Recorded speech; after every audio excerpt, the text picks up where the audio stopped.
basically last year I was still recuperating from injuries from the previous year. There was severe bicep injury and shoulder injury, and they were still giving me some trouble for most part of last year, so I didn't get a full year's training in last year, although I was very pleased with the condition that I came in, improvements in symmetry and so on. Whereas this year I've had no really serious injury problems, so I've had a whole year to train for the contest. So I'm definitely looking to be improved on last year. Hopefully the same condition, probably 3 or 4 pounds heavier, quality muscle in all the right places, which is going to make a big difference to the overall appearance. So I'm pretty happy with the way things have gone this year. For me, if anything, the drug testing as far as the diuretics going is an advantage, because the way I prepare for a contest is always being to be basically ready for the contest from around 2 weeks out. I come to train usually at Bev Francis's Gold's Gym in New York, and everybody can tell you when I come in 2 weeks before the Olympia, I'm basically the same shape and around the same weight that I would be on the day of the contest, so I never had to take any extreme measures to try and drop weight or drop water weight at the last minute. So if anything, the whole testing thing is something in my favour, to my advantage. Well, my goal is not to put on 10 or 15 pounds of mass. I think that's not a realistic goal now. The days of doing that are gone by. Now I'm just hoping to make small improvements, perhaps a little bit heavier, a little bit improved in one area or another area, better condition, so on. I think it's a mistake at this point to try and put on 10 15 pounds. I think that's going to, if you try and put on 10 15 pounds at this stage, it's not going to be quality muscle, and that's not going to enhance your appearance. Whereas if 2 or 3 pounds of quality muscle in all the right places is going to make a dramatic difference. So everybody's chasing the numbers game, trying to get bigger and trying to get heavier, because they think that's why Dorian Yates wins. And I've always said that's just, size and body weight and so on is just one of the factors. It's a complete package that wins the show. So you've got to have size, yes, that's very important, but you also got to have condition. You've got to have proportion throughout the different muscle groups and so on. So people should be thinking about that rather than solely just coming in bigger. And as far as the body weights, I think sometimes it's a little bit exaggerated anyway. A lot of people seem to be all of a sudden coming at 260 or 270, and they don't look a lot different from a few years ago when they were claiming to be only 240. So I think sometimes the body weights are exaggerated, and I don't really get caught up in that.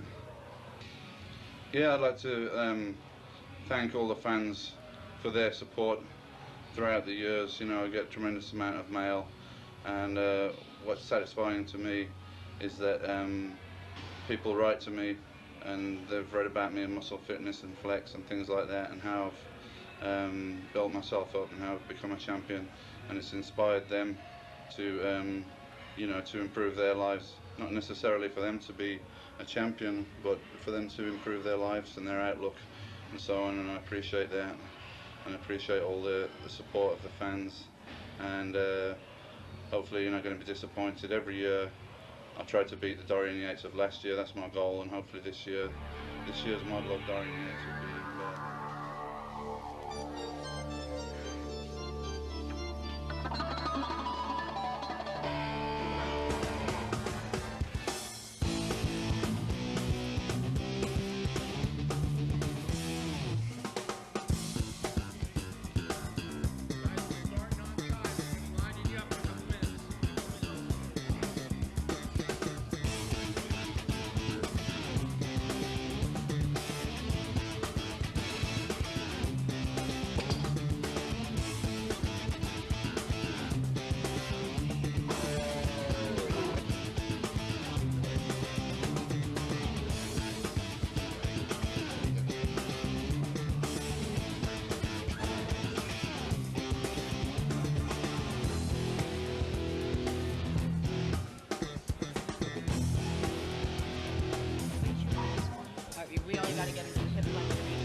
What can you say about the incredible Lou Ferrigno?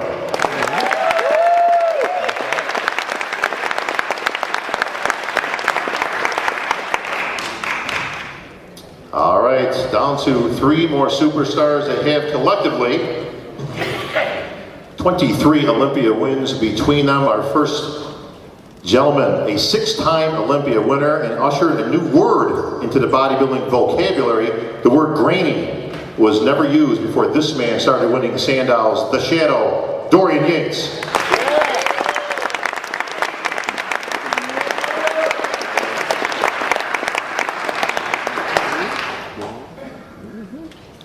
An 8-time Mr. Olympia actually ushered in his own vocabulary in the world of bodybuilding. Phrases like, yeah, buddy, were ushered around gyms and still are to this day.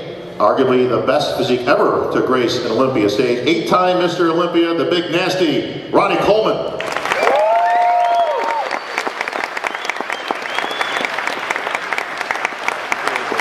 Yep. Wait. Ronnieisms, you gotta love them. And last but not least, another 8-time Mr. Olympia, a man who broke all grounds and the first man to break Arnold's record. They said it would never be done, but it was done by this great superstar, the incredible Lee Haney.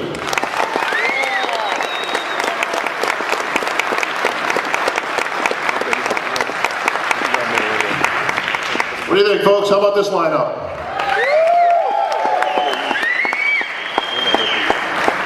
I'm not so sure we've ever had this many superstars on stage at one time. A great opportunity. I'm obviously going to pitch a few questions to the guys and kind of get them chatting, and then we'll go to the audience and the press, of course, if they've got any questions. Let's start with the ladies. Always first. Who's got microphones down here? Ladies first. Linda Murray, welcome, Linda. Yes, ladies first. Yes, ladies first. I like that. Thanks for prettying up the panel. No offense, guys, but that's just the way it goes. But well, Linda, obviously, we talked in your intro about redefining women's bodybuilding. We've seen a change in that over the years. Unfortunately, some of that not so much for the better, but I just want to get your views on women's bodybuilding direction and the difference between the way it was when you were winning Olympia titles and the way it is now. Well, you know, I think that when you look at bodybuilding, today the women have more of a choice. I mean, they have choices. There's bikini and figure and fitness, and so the numbers, they definitely have decreased. So that's, compared to when I was competing, it was just bodybuilding. And I love the fact that we have physique and bikini, and women have the opportunity to make a decision on what they want to look like. So I think it's great.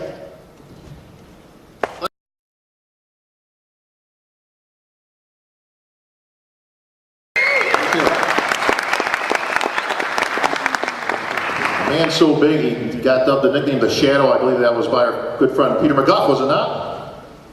Yes, it was. Thank you, Peter.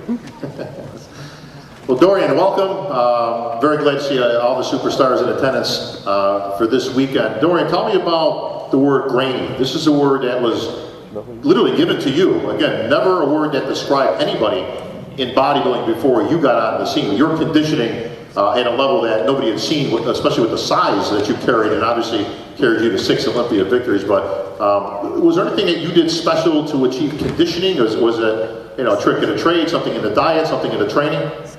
It's a secret, so I can't tell you. You can tell us now. You're retired, Dorian. I think there's a combination of the kind of very consistently heavy training that I did that gives density to the muscle. You get a different look from training with light weights and pumping. So it's a combination of having dense musculature and very low body fat. So it's a combination, yeah. Dorian, is the kind of training that you did, I don't want to say out of style, but do you not see it a lot with today's superstars? I mean, obviously you still see a lot of the modern guys that are on stage, and you see a lot of training videos, things like that, but you don't see a lot of training like you did. Is that just a bygone era, or is it just a sign of the times? Yeah, I think it's a sign of the times. Maybe things are a little bit more basic back in the 90s, you know. But I always did my own thing. I had my own approach, so I don't think anyone was particularly training like me back then or now. So I had my own approach to training, was a little bit different for everybody else. So perhaps that's why I had a different look to the physique, you know. Well, Dorian, in many of the magazines over the years, we've seen written that you changed the game. You actually changed other people's training, other people's approach to a physique that they had to bring to beat you. Do you see it as that? Can you say it again? Sorry, the sample. The approach to training, the physique that you put on stage, which was obviously deemed the best in the world. It's been written many times in many articles that changed the game. That everybody else had to change their game to now try to beat you. Do you see it as the same? Yeah, I think I had a big impact on the sport. You know, I came with a different approach to training, maybe a little different approach to nutrition, and I think that had a big impact on the way everybody else did things. They didn't, you know, everybody didn't start training exactly like me, but if you look pre-Dorian Yates and afterwards, before guys were training 6 times a week, sometimes twice a day, so everybody is training a lot less now. Everybody's cut back on the volume, they're realizing that they need recovery, so although the guys now don't train exactly the way I do, I think I had a big influence on the way people train generally in the sport. Thank you, Dorian Yates.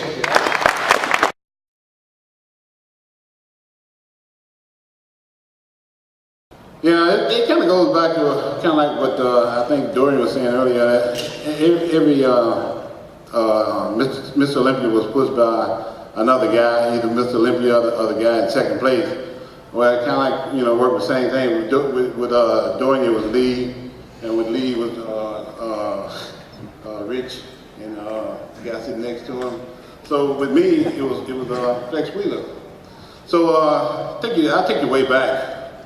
You know, I'll take you as far as we got time to right now. I go back to my college day when I used to sit next to the guy that was smaller in the class. I'm trying to learn from him. So I just go to, I think it was 1994. 1994. You know, I'm on tour, and we're in France, I think. France or Germany, one of the two. And Flex is winning all these shows. You know. Being a kid from the hood, you know, if you want to be good, you learn from the guy that's good. So I'm sitting in my room, I'm like, damn, I'm getting my ass kicked at all these shows, and Flex is winning. I need to learn some stuff from him.